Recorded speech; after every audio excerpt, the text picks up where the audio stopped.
Howdy my totally as always tubular gamers, and you guessed it, we're back with another ranking video. I know you were thinking it, but you were correct, I assure you. Today we're going to be looking at the Hexen / Heretic series of games.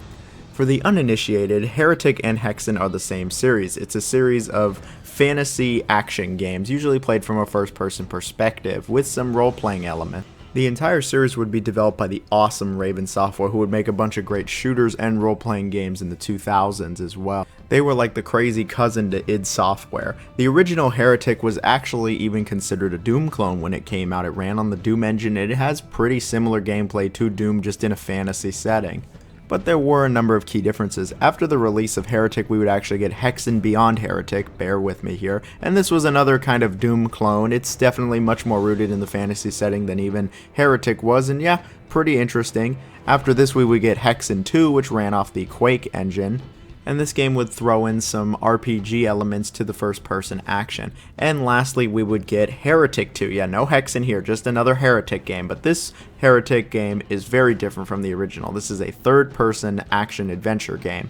And so yeah, it is interesting how all of the games are different from each other. They all play decently different from each other, but they all have one thing in common. They're all hard as balls. Well, except maybe Heretic 2, but they're mostly all hard as balls. Really what these are classic boomer shooters that have all the attributes that Doom had and what made Doom great, only they really cranked it up to 11 when it comes to the difficulty, with incredibly difficult to navigate maps, obscure puzzles, item and key hunting that just gets absurd, and of course the game actually just being difficult with its action.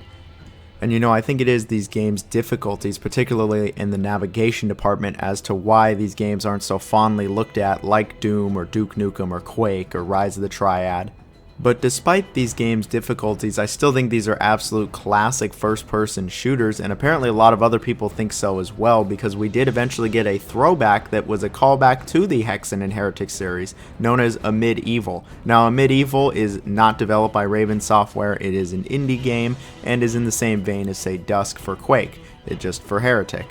And I thought to myself, I can't have a video where I rank all the Heretic and Hexen games and not have Amid Evil in there. When else am I going to get to talk about Amid Evil? This is the perfect opportunity, so we're throwing Amid Evil in there as well. Again, it's not related to Hexen or Heretic, but it is in the same vein, and it is a really good callback. And so like I just mentioned, we're going to rank them all from worst to best. We're going to be looking at everything with the Hexen / Heretic games and Amid Evil. How are the puzzles? How's the action? How are the weapons? How's the navigation? Is it just way too difficult and just stupidly complex to the point that the game's not even any fun? Or is it a nice action time that is worth your time? Let's find out. Let's just get right into it. Like, share, sub, comment, all that good stuff. What is the worst of the Hexen Heretic games? I think the worst is Hexen Beyond Heretic. This is the sequel to Heretic, and they tried to really improve the formula in a number of different ways, and while I think there are some improvements here over Heretic, in the end I would slightly prefer the original Heretic to this game. This is still a good game, I just don't think it's a great game. The story is pretty simple. It takes place after Heretic in another realm and sees another serpent rider causing chaos, this one known as Korax. 3 heroes set out to destroy him, and that's pretty much the story. It's pretty basic, there's not all that much to it.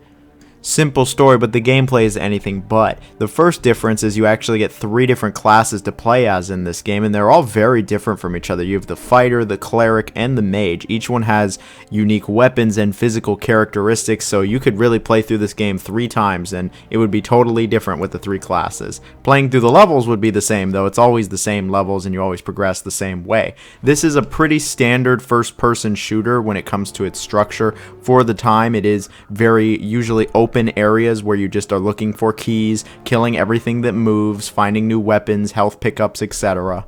And you know, when it comes to the combat, it's actually pretty solid. I'm not going to say all the classes are equal to each other and some weapons are clearly better than others, but it's still really satisfying. Blasting enemies is a good time, and it's just as good as it was in Heretic, if not better.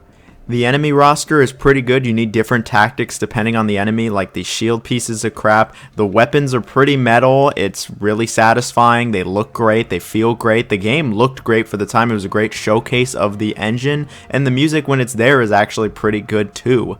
This game should be better than Heretic, and it should be higher on this list, but for me the reason it's not is because of the environments, the level design, the puzzles, how cryptic everything is, and generally just how obtuse this game is. This is one of the most cryptic video games I've ever played, and I don't see anybody beating this game without a walkthrough, especially in modern day.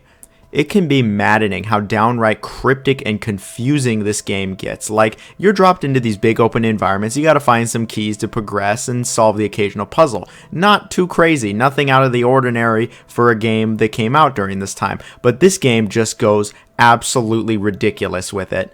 Huge, complex levels where a lot of the environment looks the same, and then you have to do key hunting, and it's like, okay, I found the key in this level, where's the door? It's not even in that level. You have to go to a different level. You'll frequently find keys for different areas, and you'll have to go back and forth between all these levels. It's almost like an open hub, basically, where you go back and forth with all these keys, and it just gets ridiculous. Sometimes it's easy enough, where it's like, the key is for one other area, just go to that area and use it, and it can be fairly obvious. Other times, it's like towards the end of the game, where you need, seriously, no exaggeration, like 10 fucking keys to go to the next area.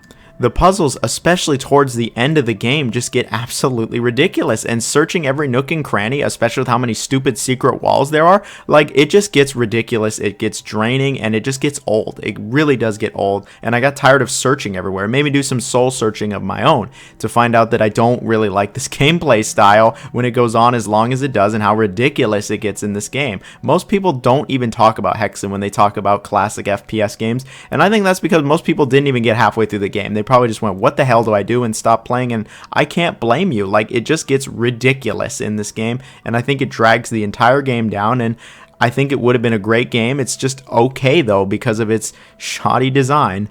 I've already mentioned it a few times, but here we have the original Heretic. Now, the original Heretic is definitely more of a Doom clone, and it definitely doesn't have the complexity that Hexen has. It certainly plays like most first-person shooters of the time. It's not overly complex, and the general gameplay is relatively simple. It's nowhere near as crazy as Hexen gets, and sometimes that simplicity makes for a better experience. The story's just as simple as the other one, though. It has you taking out a serpent rider who's evil, and that's pretty much it. You go through a fair amount of levels, basically just blasting everything that moves and solving the occasional puzzle by finding keys. You get a couple different weapons in this game, and sure, they fall under the typical FPS format with a fantasy flair, but it was still really satisfying. I think the weapons feel good, fighting the enemies is good, and none of the levels were overly complex or too confusing, and I was able to figure out pretty much everything on my own, didn't need a walkthrough. Despite all that, I think the design is still pretty good. This game didn't do anything crazy for the first-person shooter genre. It didn't do anything to reinvent the wheel or stand out all that much other than being a fantasy game. It really is just a fantasy Doom-style game, but I still think the game was incredibly fun. Sure, it was a bit simple, but I still had a great time just absolutely blasting everything, and it was memorable. I would say that the game is actually somewhat underrated. The game looked pretty good for the time, the setting was unique, and the music when it shows up I think was pretty alright too. And it goes to show that sometimes you don't need overly complex puzzles or gameplay to just have a really good time. I think that if you haven't played this and you love first-person shooters, yeah, I think Heretic might be worth trying. And so here we have the third game in the series, Hexen 2, the sequel to Heretic and Hexen. The story takes place after those games and is about the third serpent rider trying to take over a realm, and it's up to our heroes to stop him. Very basic again. Now when it comes to the gameplay, this game does play a lot more like Hexen rather than Heretic. It has a number of different classes, they've all got different weapons, there are some different classes here and they all do play differently, and again, you could get basically 4 different playthroughs out of this game. And I actually really like how different all these classes are. It is pretty cool. The game does introduce a number of role-playing elements such as getting experience as well, which is cool. Now, if you couldn't tell, the game is no longer sprite-based. The game does run off the Quake engine. I love the Quake engine, and it brings a number of improvements to the gameplay. The combat feels really great. It's super smooth. It does feel incredibly fast by comparison to the other ones, and it does even have destructible environments, which Quake had. And with that, I think the combat is great in this game. I think it might be the best in like the whole series. There's a ton of different weapons, especially depending on the class. They all feel really great. The enemies are pretty great, and this game is extremely satisfying, especially when you're just absolutely demolishing these like creatures. So with that in mind, why isn't this at the top of the list? Why isn't this one of the best first-person shooters you've never heard of? Well, this game doesn't just share the Hexen name, but it shares its level design and really structure as well. Rather than being just kind of level to level, the game instead has a bunch of interconnected levels through hubs, and you're going to have to do a lot of puzzle solving, key hunting, and just general exploring to get through this game. It's about as bad as Hexen. I will say at least I was prepared for it this time and was ready to be searching everywhere. Maybe I just came into this game with a different mindset. It didn't feel as bad as Hexen, but it definitely is just about as complex. And yeah, this game can get pretty obtuse and some of the puzzles can get a bit ridiculous towards the end, but I just didn't think it was as bad as Hexen's. I needed a walkthrough for most of the game still, yes, but I just had a better time with this one. Again, maybe I tempered my expectations. It's not a straightforward game by any means, but I just thought that this game was much more enjoyable than Hexen. And I think that this game is probably a bit underrated as well. I think a lot of people just didn't get anywhere in this game thanks to its complexity. And I think that unlike Hexen, this is actually really worth sitting down with a walkthrough and just going through the game. I think it is a fun time. While it is very complex and can be very confusing a lot of the time, especially even at the beginning of the game, I think that the gameplay generally is still really great. I think the combat totally makes up for it, and this was a pretty enjoyable time that I think if you like shooters, try it. It's not for everybody though. And here we have the very forgotten, underrated, underappreciated Heretic 2. Now, Heretic 2 is actually very different from the other Heretic and Hexen games. It came out after Hexen 2, and they just dropped the Hexen timeline and really the story of Hexen 1 and 2 as well. The game takes place after Heretic 1 and sees our main character coming back to his village, only to find out that all of his people have been killed by a plague, and he's just trying to figure out what the hell's going on. The game actually does have a real story to it, and there is some characters here, and the plot actually does progress beyond that. The story is half decent here. The game now runs on the Quake 2 engine and looks great, I might add, and is from a third-person perspective. Despite the perspective, it still plays like a first-person shooter, but now from the third person. When you swing your weapon, you can actually see the entire distance that you swing your weapon. And when you're shooting projectiles, it is a lot more traditional. This game even actually has like fighting game inputs almost, where if you input certain keys before you attack with your staff, you can do different attacks. It's pretty cool, and the staff is actually really good. But the weapons you get in this game are pretty awesome. You get a decent variety. You get the most of any of the Hex and Heretic games. And the enemies you fight are all very interesting too. The perspective really doesn't change much, especially when you have projectiles, but I really do actually like this. This game really does feel like one of those old Jedi Knight games, also developed by Raven Software, but it plays a little different. It feels a bit less refined than the Jedi Knight games, but you can totally tell where they took the gameplay for those Jedi Knight games. It was right here in Heretic 2, and there's a reason, because Heretic 2 is a really solid game. When it comes to the level design, this game is very linear in comparison to Hexen, for the better, and you know, it's nice to just be able to sit down and go through the game without a walkthrough.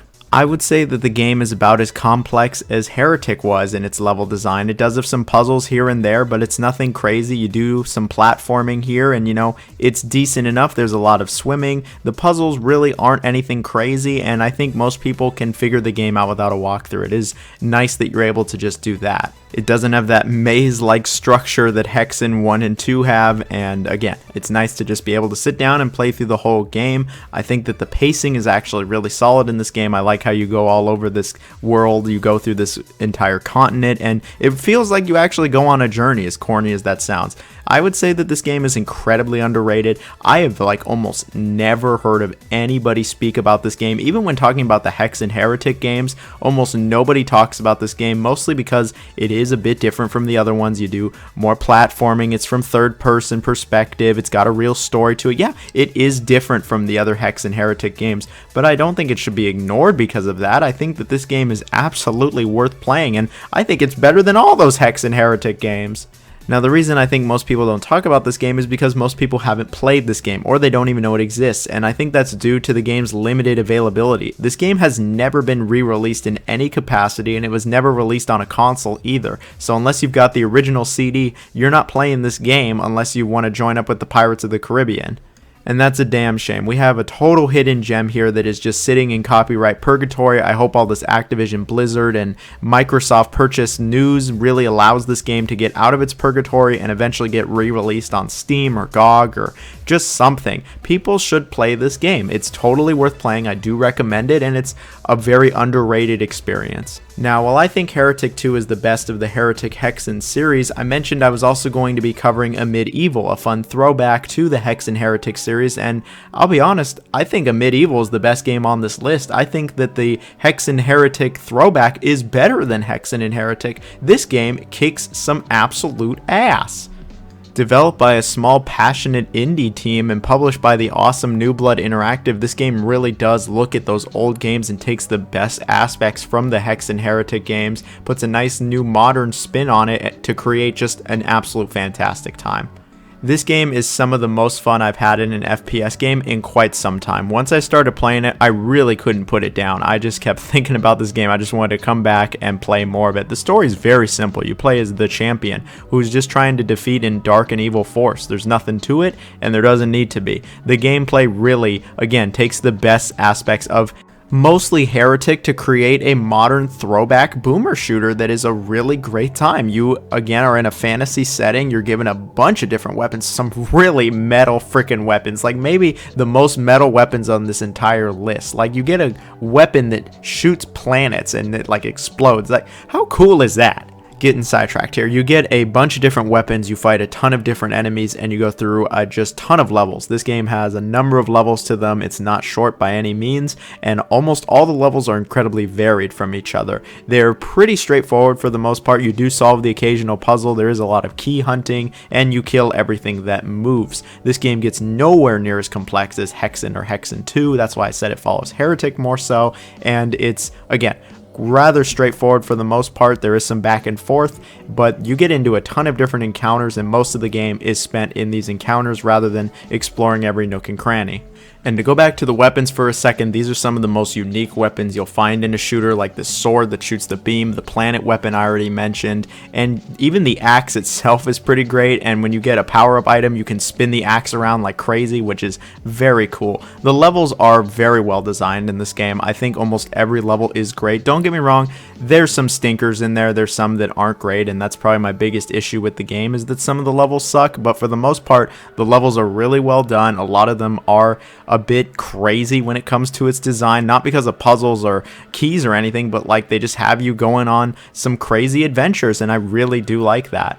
The weapons are great, the enemies are great, it's great to encounter them, the bosses are actually great. The bosses are so forgettable and lame in those Hexen Heretic games, but no, they're actually great in a Medieval. The graphics are really nice, it's a fun throwback. I like how everything looks, everything's really clear and crisp, it's really good. The music, the music is some of the best by my boy Andrew Holsholt. That is some good music, I love that music, and yeah, this was just a fantastic time. I really enjoyed this. I was thoroughly satisfied with the Medieval. I had a great time. I have no problem recommending the game to anybody who likes shooters. I'd recommend it over the entire Hexen Heretic series. While there are some good games in the Heretic Hexen series that are worth playing, I think a Medieval just takes all of it and just shows how to make it amazing and modern, and yeah, it's just totally worth playing. It is one of the best throwback FPS games out there. There's a lot nowadays, but you know, a Medieval, that game's really special.